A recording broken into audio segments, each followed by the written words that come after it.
Ô, Vitor, é justamente esse ponto que eu quero tocar com você, porque se a gente tiver, claro, mais um caso de corrupção, mais um caso vir à tona durante uma gestão do governo e do presidente Lula, é claro que a percepção do público também acaba relacionando uma coisa para outra. Então, o governo teria mais perdas do que ganhos políticos em relação a esse caso do Banco Master?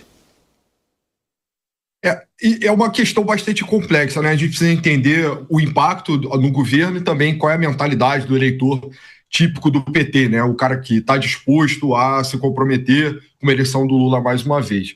Em termos gerais, um escândalo de corrupção seria muito negativo para o incumbente. Geralmente, né, a percepção, o Zé Maria falou muito bem, do eleitor médio é que o governo ele não é tripartido, é um ente difuso, todo poderoso, então ele é responsável desde a poda da árvore da casa, na esquina da casa dele, até política fiscal, né, questões tarifárias, etc. Então ele entende como um monolito grande. Então, entropia no geral, né, um clima de entropia ao longo do ano tende a ser negativo para o incumbente. Isso é agravado também porque o Lula está partindo, né, de uma situação dificultosa, né? Ele está vindo assim de uma taxa de aprovação que ele não lidou ainda.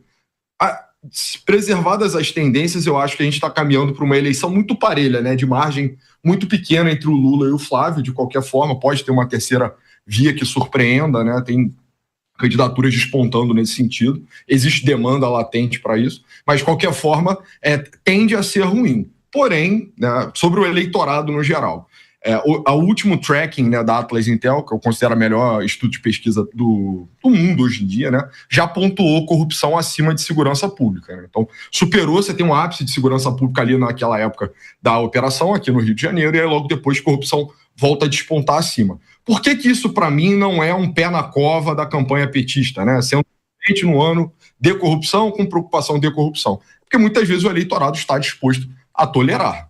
Isso aí, ninguém se engane, né? Muitas vezes sobre o pretexto de corrupção é fato dado na política brasileira. Então, esse cara, claramente, esse candidato claramente é corrupto, o outro provavelmente o é também, então isso não afeta a minha opinião sobre o meu voto. E da mesma forma também, muitas vezes o eleitor petista mostra uma certa tolerância, né? Ele tem uma resistência maior a esse tipo de escândalo, né? Então, a própria questão da Lava Jato, né? O final inconclusivo, acaba levando muitas vezes o eleitor petista por uma ideia de que esses processos são maculados, eles são interessados, eles são intrinsecamente políticos. Então acho que não tem nada muito conclusivo nesse sentido. Vai ficar muito por conta do Daniel Vorcaro, que ele estiver disposto a falar, né? Ele parecia ter relações por todo o espectro político brasileiro, então se ele favorecer os casos na Bahia, ele vai punir mais o presidente Lula. Se ele falar mais de outros casos, né, enfim, outras relações dele, ele pode acabar punindo mais o lado da oposição. E da mesma forma também, o próprio ministro André Mendonça vai estar numa posição super poderosa no ano de 2026.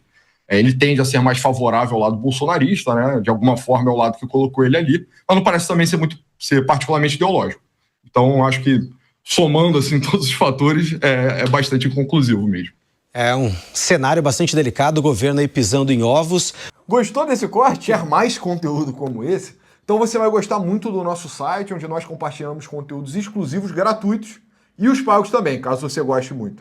Então entra lá que não tem nenhuma barreira, não tem nenhuma propaganda, não tem nenhuma taxa do YouTube, que você vai gostar muito do conteúdo. Nos vemos lá. Valeu!